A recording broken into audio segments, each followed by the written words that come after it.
Hello, and welcome to Conversations Worth Your While, a show in which I chat with really cool people about interesting topics to spark, inspire, and motivate personal and professional change.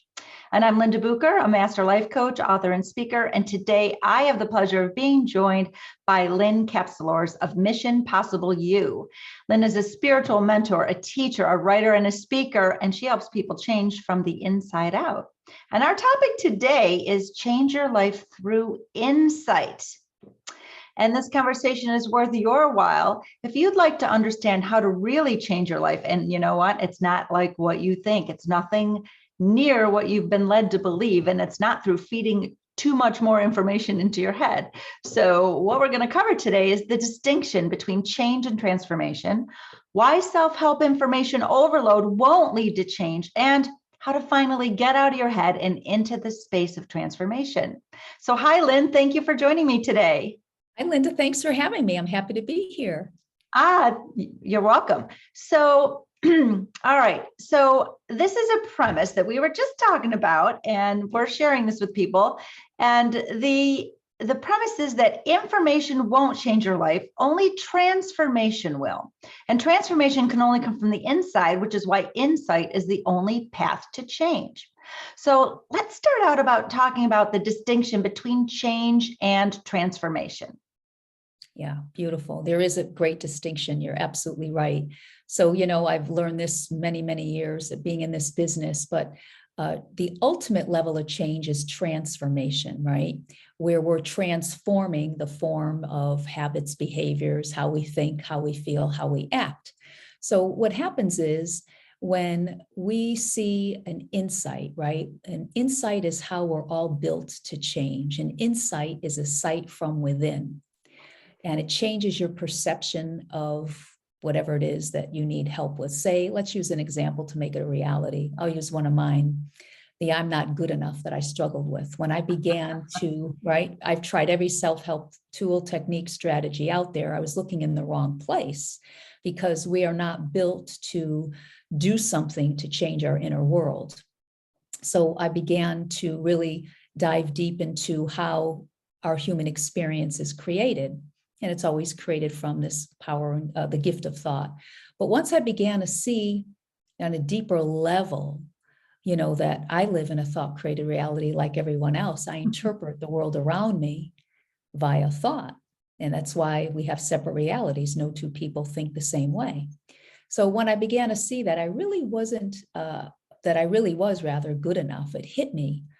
It was an aha moment. And it came with a good feeling, and it's changed my whole life because I felt powerless. Now it literally brought power back. Just everything changed. But I couldn't do anything I knew it was always thought in a way, but I didn't know it on a deep level. Yes. So when you get an insight, it never leaves you. You can't unsee it. It gives you a rise and a shift in level of consciousness where you experience life different. There's nothing to do. You don't have to do anything. It doesn't go away. It's always with you. And that's how, we change. Otherwise, if I had to do something like I did for years on the outside, all those self-help, same tools and strategies, I got some relief, but I always went back to not feeling good enough. And that happens to lots of people. When they forget to meditate, or they forget to do this, or they forget to do that, they blame the reason why they reverted back is because I forgot to do something. So yeah, we're built for insights. And you know what, Linda? As we get these insights, they come from wisdom. You can't force an insight. Right. They come from wisdom, which is in the spiritual world of really like the void, right? And it wakes up this spiritual knowledge that we have within us, because we all have the answers within us. We just don't know it. Right. And when we leave the intellect alone, that's good. But so it awakens everything that we have within us, all of that knowledge. That's the beautiful part, Yeah. So I had an experience. I had been a life coach for maybe 2 or 3 years, and I was using wonderful tools that were really helping clients. And I thought I had gotten over the not good enough thing. I really thought, because I intellectually understood that, that when I have those thoughts of not good enough, then they cause emotions, and those emotions cause actions. And, that's where the graspiness, or that you don't know how to say no, like you're always saying yes when you really mean no, like all those things. So intellectually, I understood that thought is there, it's just something that I don't need to always believe. I actually still share a little story with my clients about when I was little, I thought there was monsters under my bed.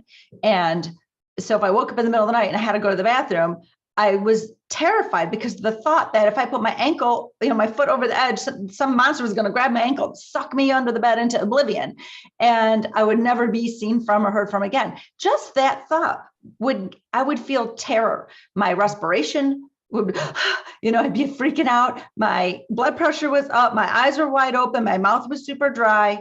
And I was actually paralyzed. And that all happened just because of the thought there's monsters under the bed.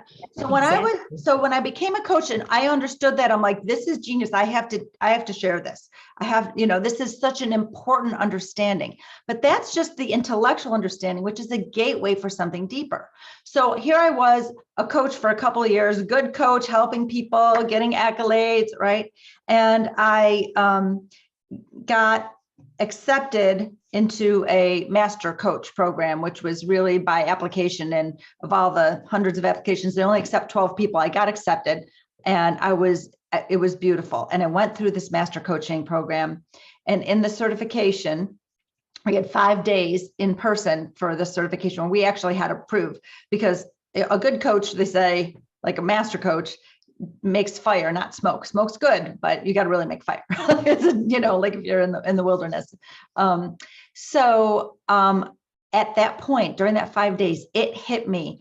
I was having an attack of not good enough, because I was around these other amazing coaches, and we were all, becoming master coaches. And I was like, I don't belong here. I'm not good enough. And I was like, where the heck did that come from? I thought I was done with this. I thought I was through this work, And so during that 5 days at night, when I finally had some time on my own, I practiced allowing in the possibility that maybe my brain was just telling me this and it wasn't actually truth.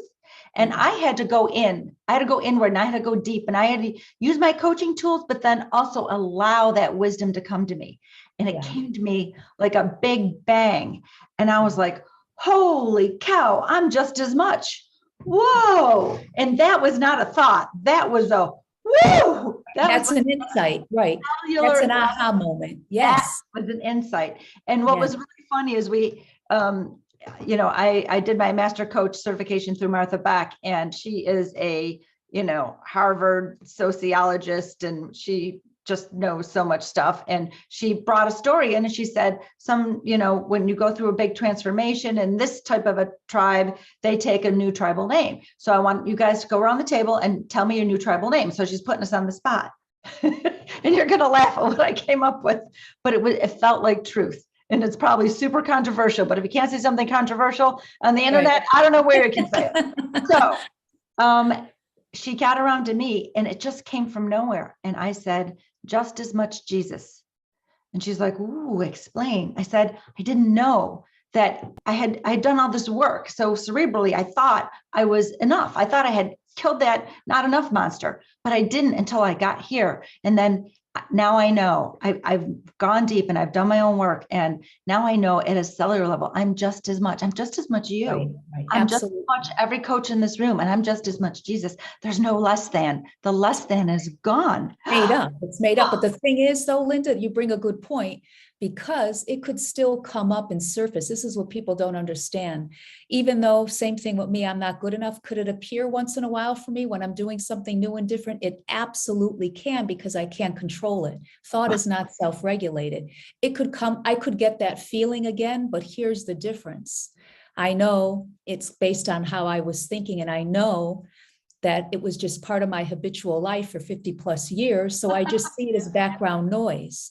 The monster under the bed is no longer scary, because people associate, I'm still feeling that, I thought I healed it. That's a misunderstanding, because thought is always going to come up regardless. Right. Like And clouds then in the the thing sky. is, you've got to see it for what it is. When you see, like I say, it's background noise. It has no power because I'm not paying attention to it, because I know what it is.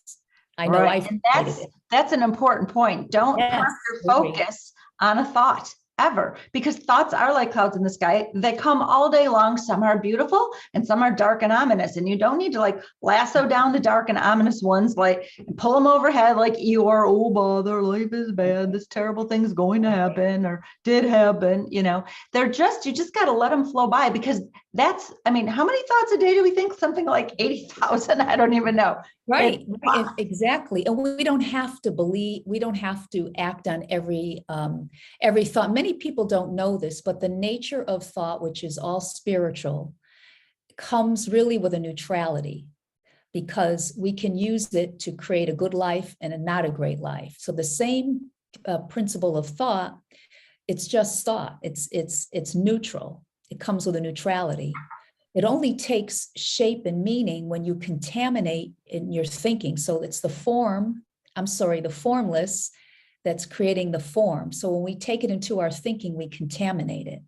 Mm. And that's what makes it scary, because that's what we're focusing in on. But it's always, comes with a neutrality. So it's optional what we put into it. Right. So we Less don't stay have away to from the content of thinking, the better it is, because it's not the importance of the kind of thinking that we're paying attention to. Once we leave that alone, because that's not really who we are, it's just who we think we are. We're always brought back to that present moment where you're not worried about yourself. You're at the soul level of who you really are, the essence of pure love. Yes. And I think many people don't really, they're not far enough to understand that. But what we're here to do is to give some insight into possibilities. So, Yes. so if something doesn't feel like you're willing to accept it, like you can accept it, like, well, that can't be true, right? A good way to start is to at least say, I'm willing to consider that. I'm willing to consider. It's a really good way to open up your mind, because that's where peace comes from, is when you're open and you get out of that narrow hallway of this is how I think. And it's only one thing, that myopia of thinking that we have. And here's my thoughts, and everything else that aligns with that, I'm going to let in, and that's what I'm going to focus on. And people make themselves miserable that way. I see it all the time. And so, another thing that I like to explain to people is your reality is based in your perception.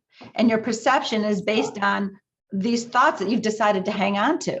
And I think of it like, everyone's got their own lens of perception, right? And our lens has schmutz on it. And that schmutz comes from all our experiences that now we've said they are how we interpret what's actually happening right now. But it's just a lens of schmutz.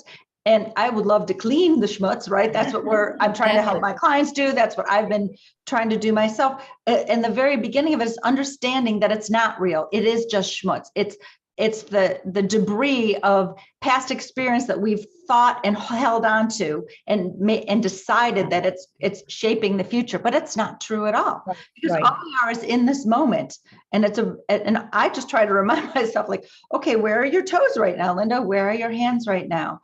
And as soon as I bring my awareness there, I actually feel an energetic shift in my body, a kind of drops, and it's very peaceful. And it just comes from doing three things: focusing on the soles of my feet, the palms of my hands, and relaxing the base of my tongue. As soon as I do that, and that keeps me busy. My brain's busy enough focusing on those things, which is a focus, but I'm not in thought then. And it's so peaceful.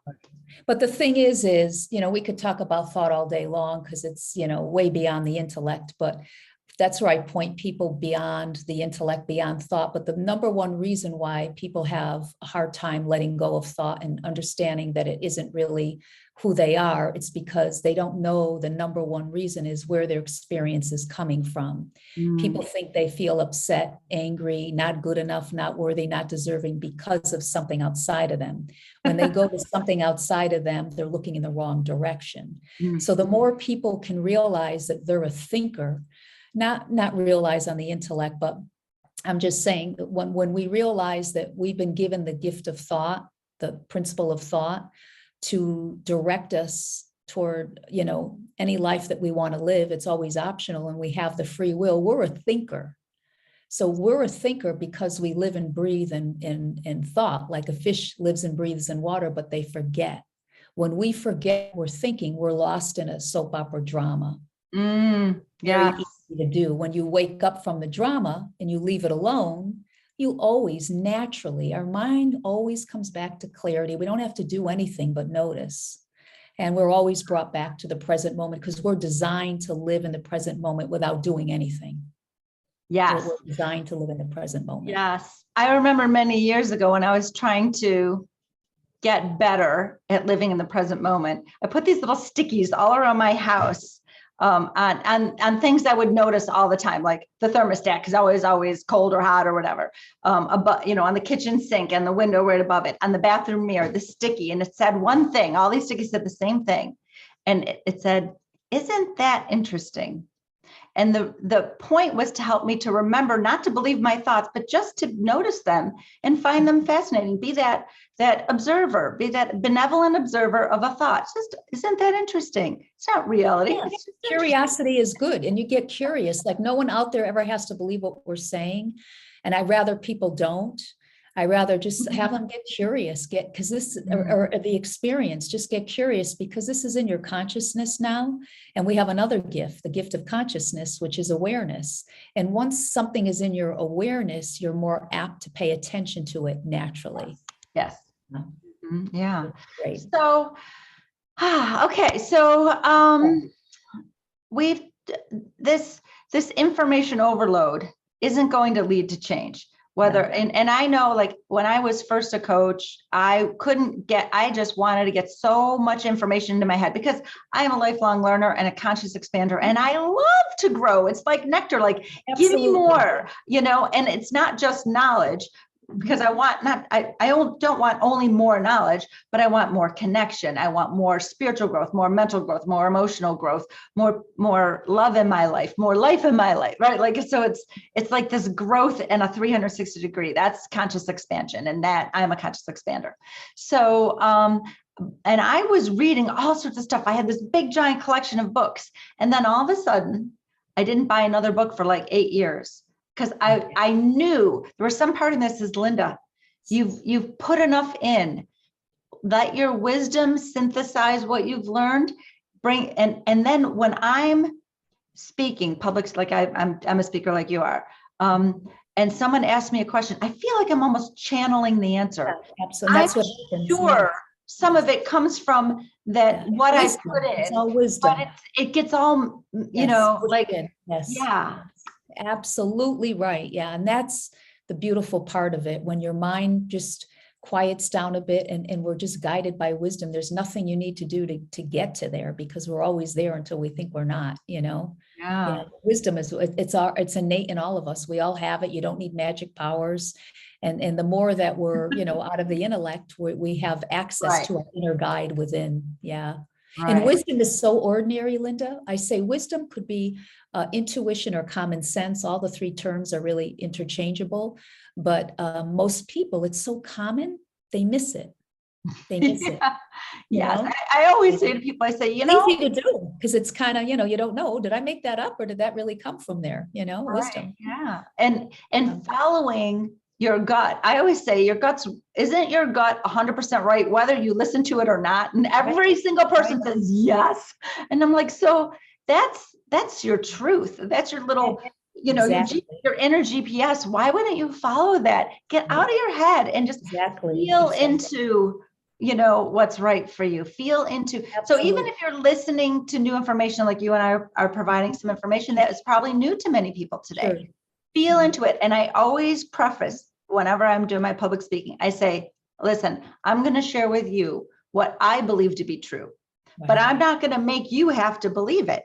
So I invite you to bring in what feels like truth. And if it doesn't, drop it like it's hot, because I'm not here to give you stuff to put in. I'm here to, maybe be the spark, and then let the fire come from within you. Yes. Yeah. Exactly, Linda, because, when people hear truth, they hear truth on whatever that means for them. Yeah. And you can see it when you say something that feels like truth, they go, oh, like they get a physical something that happens. Our bodies are really connected to our inner wisdom. And so even if you're not practiced in, listening to your wisdom, you can that mind, that connection that we have, that our body is, that's a really good place to start. So that's a good segue into our final topic today, is how to get out of your head and into the space of transformation. And, listening to your body, right? When your body's all tensed up, you're probably going in the wrong direction for you. And it's probably all being led by your head, this way, this way, this way. And your body is telling you that your wisdom is saying, no, wrong way, turn back. It is like your internal GPS, right? Yeah, and absolutely. So you got to get out of that head space, right? So, be willing. And I know sometimes it's hard for people to make it an abrupt change. Like, I've always thought about this. I'm not sure what, just be willing to consider that perhaps there's another way. That's the best way for personal, spiritual, emotional growth, right? That's this emotional intelligence we're talking about. You have to be willing yourselves. You have to invite it. I invite the new, because I love to grow, like I was mentioning, in all these different ways. So I invite that growth, and I'm open and I'm willing to never be entrenched, because that would just be stagnant. I don't want to stagnate, Right, but I think that the best way also for people to gain an understanding is that when they feel stressed out, when they feel insecurities happening, or depressed or angry, that's a gift that's just knocking on your door to let you know that the quality level of thinking has dropped, which is normal, because we come in and out of, quality, high moods and low moods. We can't be in one place the whole time. It's impossible, because it's thoughts moving through all the time. Right. So I always invite my clients, if you're feeling insecure or not good enough, whatever it might be, when you wake up from it, because sometimes we don't know we're in it until we do, and then just leave it alone. It's only because of thought moving through you. Right. And when you leave it alone, you'll be brought automatically back to the present moment. And now you're not, because when we feel that, we're just in some thought storm. And that's a snow globe. When the thought storm settles, which it does naturally, because the mind's natural state is clarity. You don't have to do anything, but just notice.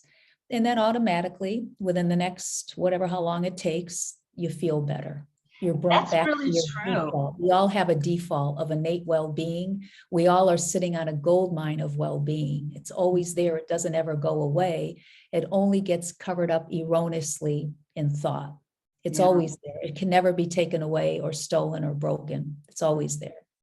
So what you're saying is basically the basis of a tool called the Sedona method. I don't know if you're familiar with it. I don't do any of that, but I don't know what that is. No. It's basically just 5 questions. And the first question is, how am I feeling right now? And just so you can become aware of this feeling. So it's an awareness, and the second question is, can I just allow it to be here? And what's really amazing is, even before you get to the rest of the questions, just by allowing it to be there, you're allowing it to release. It starts to release. It's really amazing, because you brought your awareness to how you're feeling. You kind of got out of the thought, the whatever that was. So it's not requiring you to like inspect the thought, coach through the thought. It's not doing that. The third question is, could I let it go? This feeling, could I let this feeling go? And sometimes the answer is yes, sometimes it's no. And the beauty of this tool is it doesn't actually matter what your answers are, because it just works without the difference. Thought's going to move anyway. Right, it's going to move. Fourth question is, would I let it go? That's my most as a coach, that's the most fascinating question I come across when they answer, like, would I let it go? Especially if I use this on myself. I'm like, sometimes like, could I let it go? Yeah, I could. Would I let it go? No, I'm entrenched, but at least but I'm even aware. though, exactly, but even when you really know, like my work doesn't involve questions or anything like that, because it's just how you naturally work. It's just pointing people. But even myself, I'm in it. Sometimes I never question things, but I just know when I'm in a low mood, how I'm feeling. I never ask. I just know it's always 100% of thought. Mhm. But what happens is sometimes I don't want to let it go. I'll say, Exactly. no, you know what? Not yet. Not I yet. want to feel like crap for a little while longer. Not Then I yet. go, okay, Yeah. I'm done. And Like that's the other actually the day, fifth question is when? When could I let it go? And so yeah, sometimes but the answer right. is not now. Recently, Yeah. recently my son called me a couple last week. He lives in Tennessee, and it was 8:30 at night. Oh, I didn't talk to him.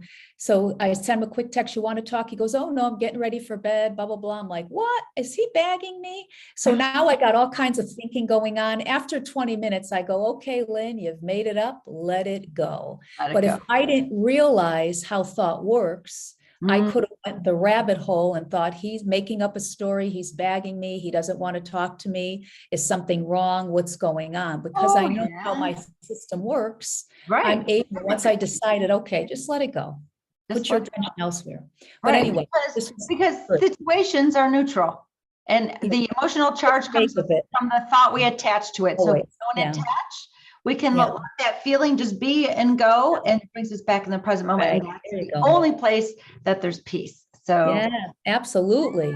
Yeah, this has been nice. It was nice great. chatting with you, Linda. This was great. Yes. All right. So thank you, Lynn Capselors, for being on Conversations Worth Your While. And I know that you have a gift that you would like to share with our audience. Sure. If anyone would like to have a chat, I love chatting with people, connecting with people. If you have an insight that you might need, I can help you get an insight. I'd be happy to, give you about an hour of my time, and we can chat. And I can be reached at missionpossibleyou@gmail.com. And Perfect. it's always nice to, during a conversation, well, during the conversation is where you can gain some insight. Right. Yes. And also you have a Kindle book, I have a right? Kindle book also. Love to offer that to people too. And it's 30 days of inspirational treasures for your heart and soul. Mm. And it's all literally what I write in the morning. And I just share that in the book so people can, gain some little not I don't want to say motivation, inspiration. It has you just for reflection. It's nice. So Right. I'm be happy to do that as well. Well, that's wonderful. Okay, thank you. So I'm Linda Bucher, and I love helping smart, multi-passionate high achievers to get out of their own way and unleash their potential so they can give their gifts to the world while living balanced lives. So remember to open the description below where you'll find some free tools and resources from each of us and our contact information. And don't forget to subscribe. And once again, I'd like to thank Lynn Capselors as well as you, our audience, for sharing your time with us today. And until next time, make sure you've made this conversation worth your while by fueling the spark that it ignited. Beautiful.